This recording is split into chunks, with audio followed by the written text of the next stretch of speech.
The Yellow Vest movement is on the doorsteps of the Rothschild-Leon Bank today because they are finally starting to realize that running around in the streets shaking their fists and throwing haymakers at cops is essentially doing nothing, and they need to hit the government where it hurts them the most.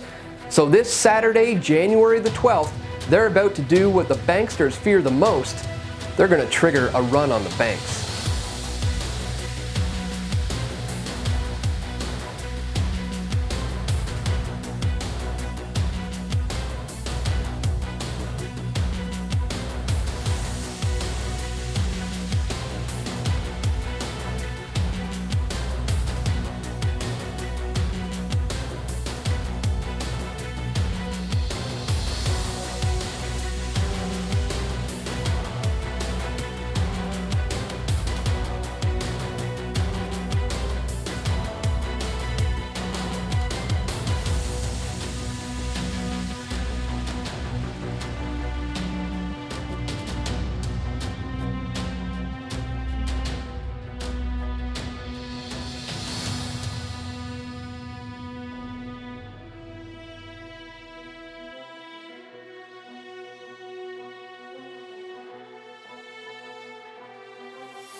In today's video, we're going to explain why the Yellow Vest movement has shifted their focus to a non-violent direct action against the government and the banks who are in bed with them, and how this new tactic has major potential for starting a ripple effect that could catch on globally. But just before we do, I need to let you know that this channel is under attack right now. I am being severely demonetized by YouTube. I'm being financially sabotaged by those who don't like what I have to say. I've documented this on my Twitter account. And I'm also being heavily censored and systematically purged, as you may already be well aware. So if you appreciate my efforts to bring you this information, please consider making a contribution at pressfortruth.ca/donate, where you can join as a member, you can contribute Bitcoin or other cryptocurrencies, or even fiat cash, or you can join as a PFT patron, or better yet, you can use the Patreon alternative link and sign up for a monthly contribution, just like you would do with your cable provider, only I'm not pumping you full of brainwashing propaganda. So if you appreciate my efforts, please consider making a donation. The links are located in the description below. Alright, so I want to start this video out by pointing out that there is a fundamental misunderstanding that people have when it comes to the relationship they have with their banks when they open up a deposit account. Simple logic and common sense would make one think that you deposit some money, they are now holding on to that for you, and you can retrieve it at any time. But that's not the case. What's actually happening, and what they're not teaching you in school, is that when you open up a depositing account, you are loaning that money to the bank. At which point you are essentially becoming an unsecured creditor.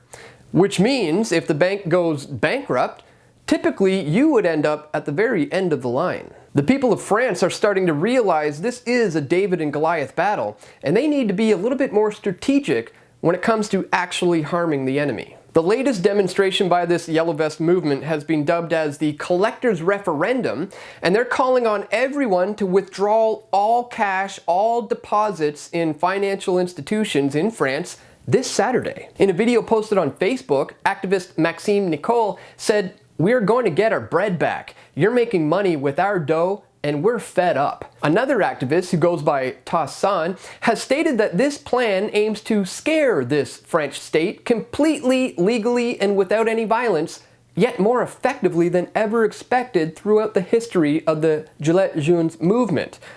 "It's our elected officials' worst nightmare," he added. And indeed it is.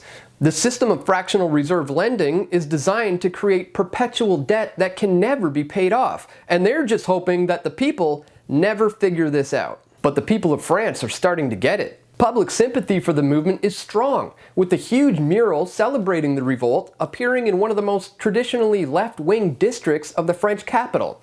Street artist Pascal Boyart created the work based on Eugene Delacroix's monumental canvas Liberty Leading the People, which glorified the revolution of July 1830, in which the people of Paris drove King Charles X from power. So it's great to see this gaining momentum, and I hope this will trigger a ripple effect that may even be felt right here in Canada. Canada is extremely over-leveraged.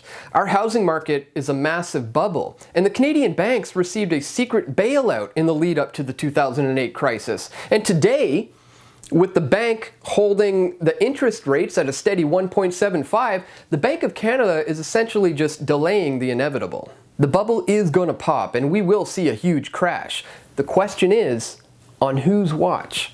And where will your money be when it happens? Now, it's important to note that in order to combat this bank run, a bank may end up limiting the amount of cash that a customer is able to withdraw. They might suspend withdrawals altogether or acquire more cash from another bank or from the central bank. So we have to be careful that if we are successful, that this system isn't just replaced with an even more controlling centralized bank. And that's where I think cryptocurrencies are going to come into the picture. Say what you will about Bitcoin, yes, it's highly volatile, and yes, we're currently in a bear market, but that doesn't change the fact that it has all the fundamentals that the people are looking for. No need for the bank's involvement, no need for government's involvement, and no central authority, and you have full control over your wealth, so long as you store your cryptos on a secured wallet instead of on an exchange, which is essentially like holding your money in the bank. So, with proper due diligence, it is possible to protect your assets from the government and from the likes of the Rothschilds, who have accumulated a tremendous amount of wealth with their system of lending money from cash that was created out of nothing. This recently out from bigwig politics, Yellow Vests plan protest outside Rothschild Bank in France. Yellow Vest protesters are planning another demonstration, this time outside the Rothschild Bank of Lyon, France. A Facebook event reveals over 3,000 French Yellow Vest protesters have expressed interest in attending a protest at the Rothschild Bank of Lyon, France, due in part to a 40-year-old grievance with France's private banking system. The event description explains that the French state borrows from private banks, digs debt, allowing the private banks to make money from interest loans made to the French government. And as one protester wrote on Facebook, finally, we protest the real debt managers and not their puppets.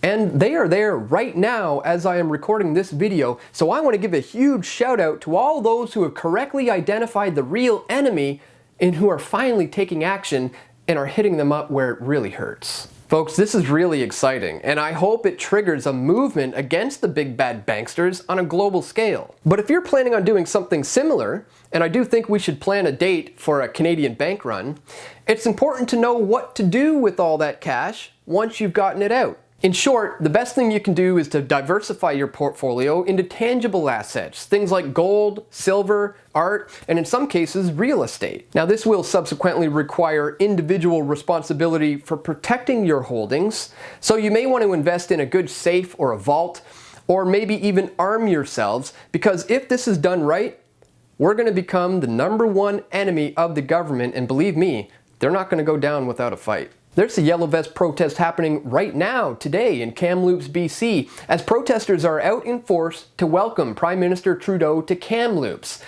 And this is still good, but it's not good enough. We need to also hit them where it hurts. Getting out in the streets and protesting is the first step, and if you've done that, that's great.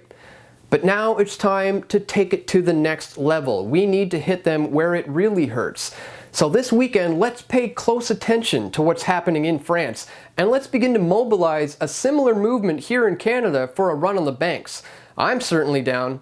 Are you guys going to join me? Let me know your thoughts in the comments section below. Do you think this has potential to send a chilling message to the powers that ought not to be? And don't forget to check the links in the description to find out how you can support us here by either contributing a one-time donation or by joining as a member. Please share this video if you found the information to be useful. Click that like button and leave a comment, and stay tuned, my friends. We've got more video reports coming soon. This is Dan Dix reporting for Press for Truth. We all want truth.